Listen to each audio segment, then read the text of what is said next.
Scott here with Rafter Sports and Movies, where it's all about sports and movies, movies about sports, and sports. It's time for a Rafters review. This review will be 8 rounds, and here's what's going to get us to the knockout. We're going to start with 45 seconds in. That's going to be my initial thoughts. Then we're going to jump to genre, plot, pace, production value, acting, soundtrack, and final thoughts. That gives us our 8 rounds. Are you ready? I'm ready to rumble. Let's go.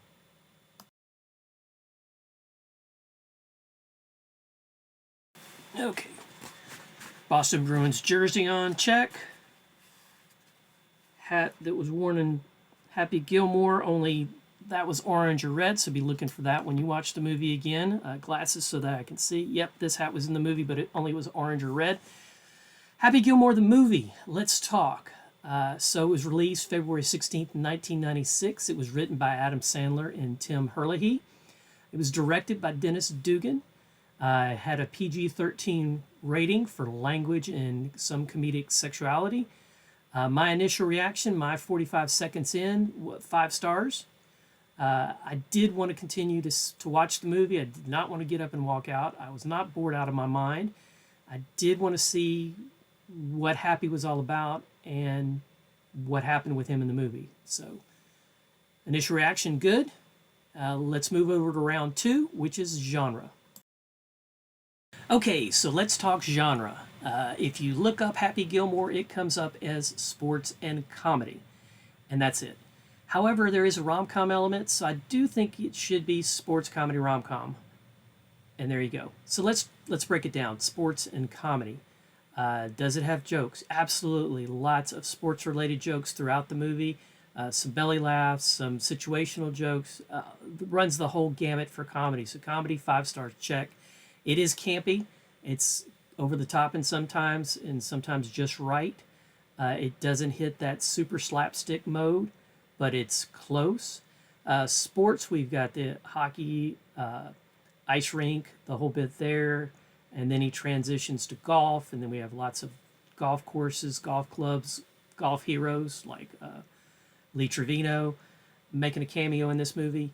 So does it hold up to the genre? Sports comedy absolutely hits both, with both 5 stars on each, 5 stars total, however you want to look at it. Let's jump over to our next round, which is plot. Okay, so plot. Plot in this movie, I'm going to explain it 2 different ways and try not to give too much away. But one, you can think of this movie as I need to raise a lot of money really fast movie. So what can I do to make this money? Or what could I possibly do to make this money? And so that's how we find our hero on the golf course, trying to make enough money because he needs money. You could also call this plot type the classic Greek hero plot, which is the same one they use for Star Wars. The call to adventure, refusal of the call, acceptance of the call, the adventure itself, the struggle, the chalice, and then the retelling of the tale. So they stick to the plot. They have an outline. It does involve a struggling hockey player that transitions to be a phenom golf player.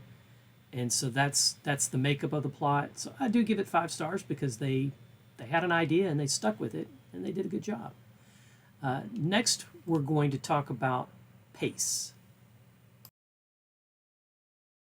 Okay, so pace.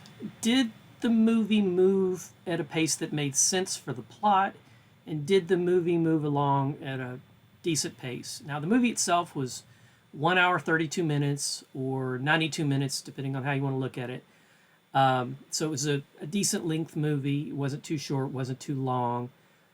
But how was the pace? I would say initially in the beginning, it moved a little slow.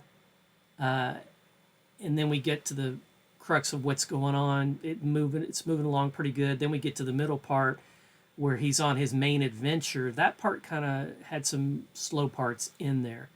So I would say your pace was good. The slow part was in the middle. The end wrapped up nicely. It wasn't a quick wrap up. It was just paced correctly. Next round, we're going to talk production value.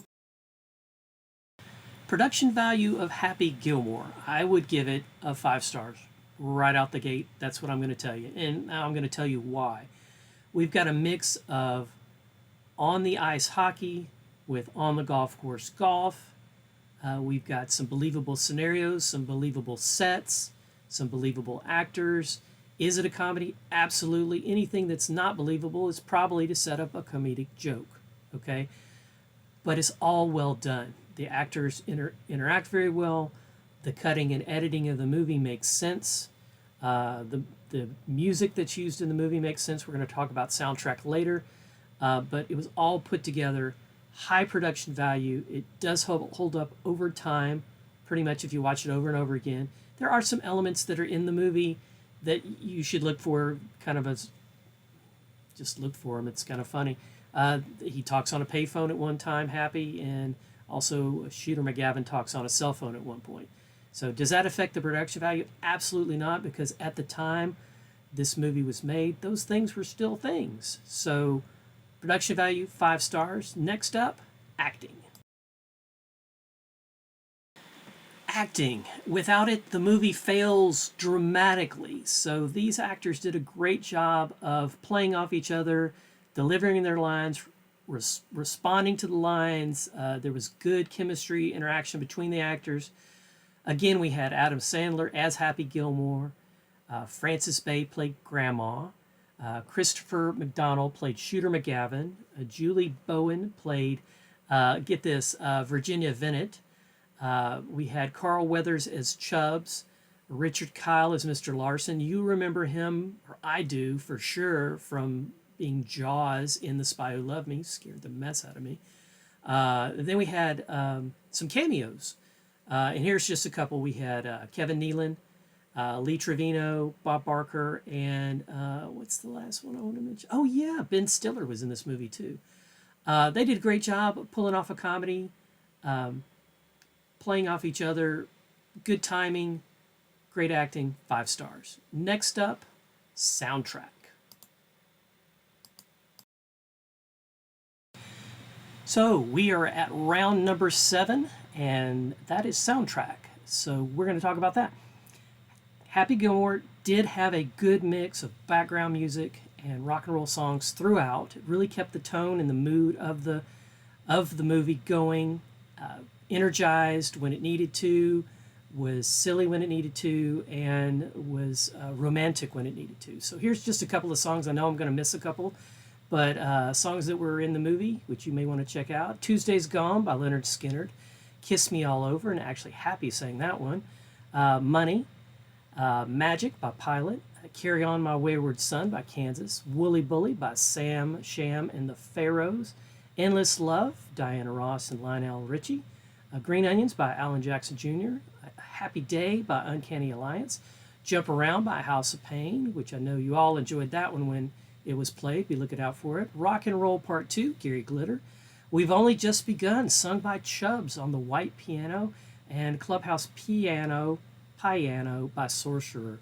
Just a couple of the songs that made this movie what it is and gave you the emotions that it needed in the background. So next up is going to be Final Thoughts, which is our final round. And so be looking for that. Thank you. You've made it to the final round, round 8 of Rafters Sports and Movies review of Happy Gilmore. Our final summation, our final thoughts, it's a lighthearted movie. It's a guilty pleasure movie, one that you can enjoy over and over again, pick up things here or there, like his boss's, the nail still sticking out of his head. Oh, look for that. Lots of stars in the movie throughout, and lots of one-liners. Overall, I'm going to give it a 5. I'm going to round it up. We had one pace that I gave a 4-star, but overall, it's a 5-star movie. Here's a couple of one-liners that I thought were fun and that you can look for next time you watch it. Is it's all in the hips. It's all in the hips with Chubbs. Damn you people, go back to your shanties, Shooter McGavin. You're in my world now, Grandma, Hal the Orderly, played by Ben Stiller. So thank you so much for making it to the end of the video. We appreciate you. Until next time. Don't forget to like the video before you go, and if you haven't yet, please subscribe to the channel for more sports and movies content. Until our next game, this is Rafters Sports and Movies, where we raise our favorite sports movies to the rafters, just like those championship banners. Thanks for watching. Your roster spot is secure here at Rafters Sports and Movies.